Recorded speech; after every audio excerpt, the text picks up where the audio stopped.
Somewhere in the last 24 hours, this war quietly changed its name.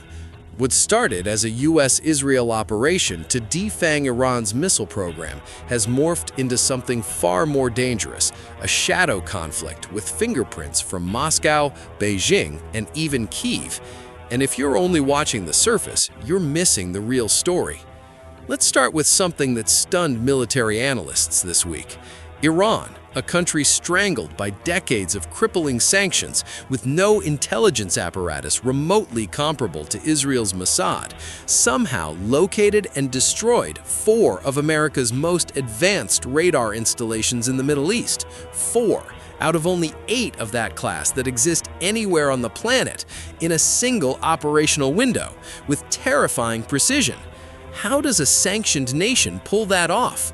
That question is now at the center of every intelligence briefing in Washington, because hitting a $1.1 billion radar system like the AN/FPS-132 that was operating out of Qatar isn't something you do by luck. You need real-time intelligence. You need exact coordinates. You need to know shift patterns, blind spots, and operational schedules of the most secretive military infrastructure on Earth. Iran didn't have that capability yesterday, so who gave it to them? The answer, increasingly confirmed by American defense analysts, points directly to Russia. For years, Russia has built one of the most sophisticated systems in the world for tracking American military assets, where they are, when they move, how they communicate. It's what they've spent decades developing as their strategic counter to US dominance. And now there is growing evidence that Moscow has been sharing that real-time, ground-level intelligence with Tehran, not just satellite imagery, specific targeting data, operational intelligence precise enough to destroy systems that America believed were virtually unfindable. Think about what that means.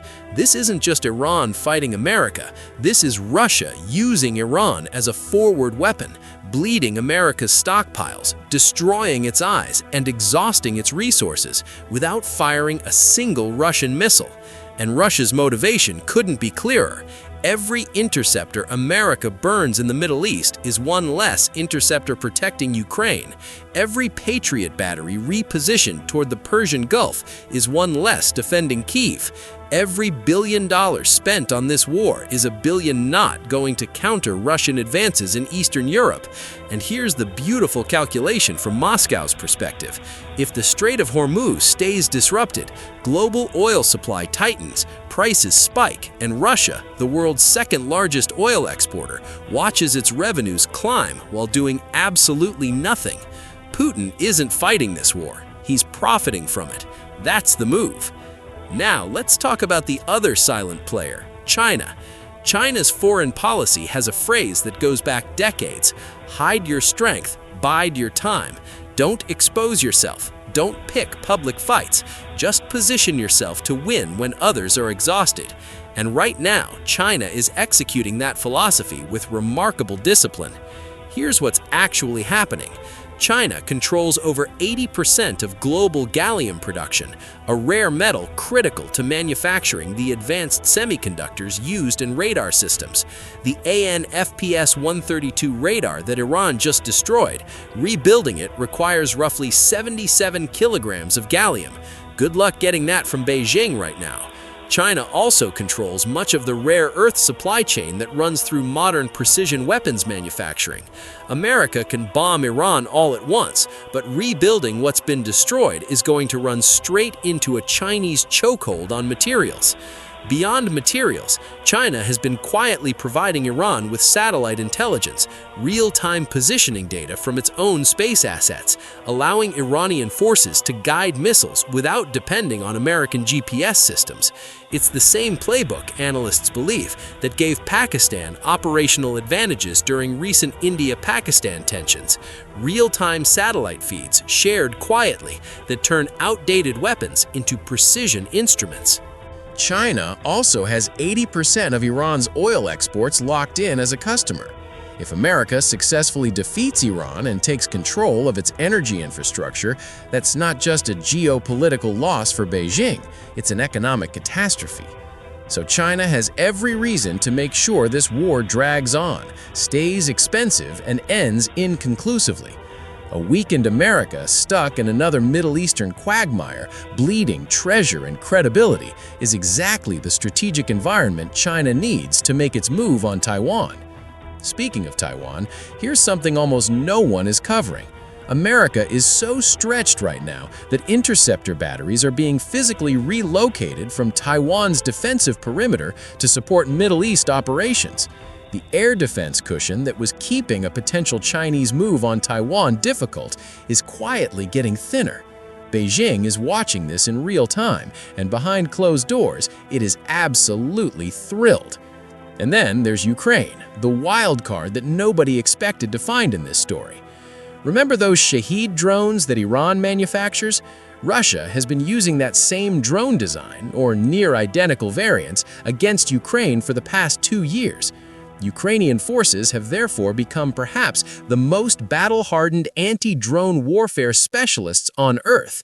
They've developed low-cost, innovative techniques to neutralize these drones without relying on expensive interceptor missiles.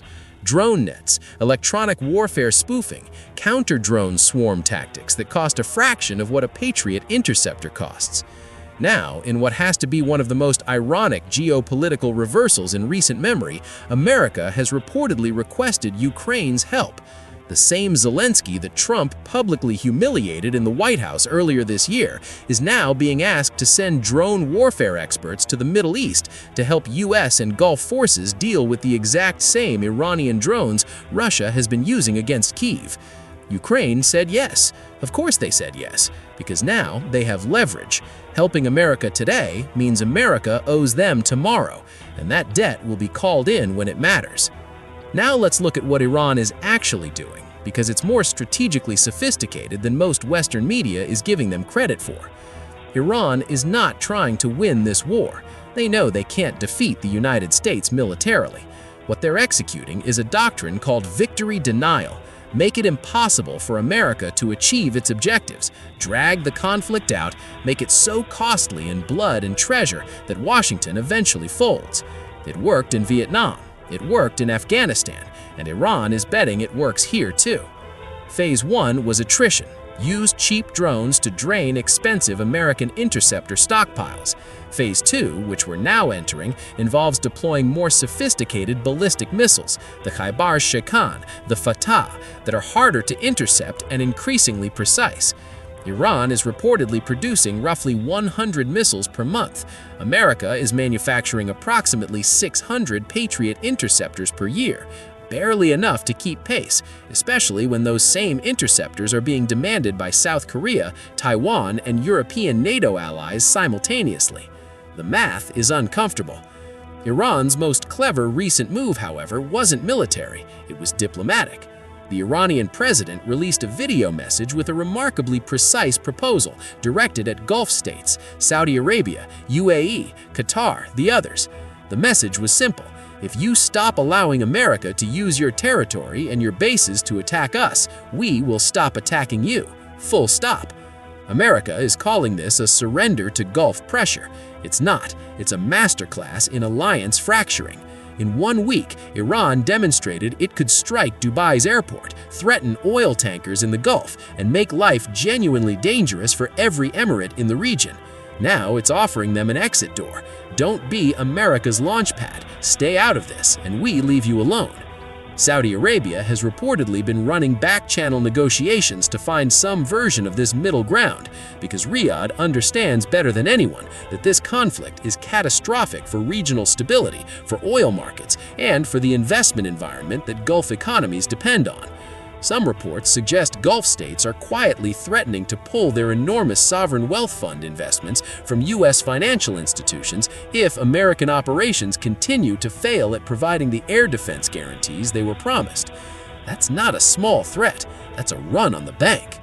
America, meanwhile, is escalating. A third aircraft carrier is now being deployed to the region. The 82nd Airborne has been placed on standby. Talk of boots on the ground, an actual ground invasion, is circulating in Washington. Polls show only 12% of Americans support sending ground troops into Iran. 60% are explicitly opposed. Even broader support for the war itself sits at around 27%. Trump is in a trap of his own making. Withdraw, and it's the most humiliating American military retreat since Afghanistan. Escalate, and American soldiers start coming home in flag-draped coffins, and the political consequences of that are unpredictable. Iran knows this. Iran is banking on this. They're practically inviting a ground invasion because they know that's where their asymmetric advantage is greatest: guerrilla terrain, urban warfare, an enemy fighting 10,000 miles from home with dwindling domestic support. Here's where we are right now. America has launched over 230 strikes in 24 hours. More than 200 Iranian targets have been hit in the last 72 hours, including ballistic missile launch complexes buried deep in mountain caves, which is why you're seeing B-2 stealth bombers and bunker-busting munitions used at this scale. The human toll is devastating. Confirmed Iranian civilian casualties exceed 1,300. The full accounting of losses on all sides remains politically contested. The central question that will define the next phase of this conflict is whether American air power can locate and destroy Iran's remaining launch infrastructure before Iran deploys its most advanced ballistic missile inventory. Because those radars that were destroyed, they were America's early warning system. Without them, the intercept window to an incoming ballistic missile strike is dramatically shorter. The interceptors that remain are fewer, and the missiles that Iran is preparing to fire next are faster and more maneuverable than anything launched so far. This is no longer a regional conflict with global implications. The intelligence networks, the material supply chains, the strategic calculations of at least 5 major powers are now embedded in what happens every day over Iranian skies. Russia is profiting, China is positioning, Ukraine is leveraged in, Taiwan and South Korea are quietly becoming more vulnerable, and the Gulf states are trying to find a door out before the building burns down.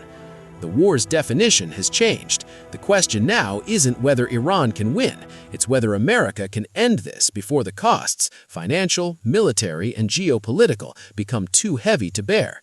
And based on everything we're seeing, that answer is far from certain. Stay with us. This is only going to get more complicated.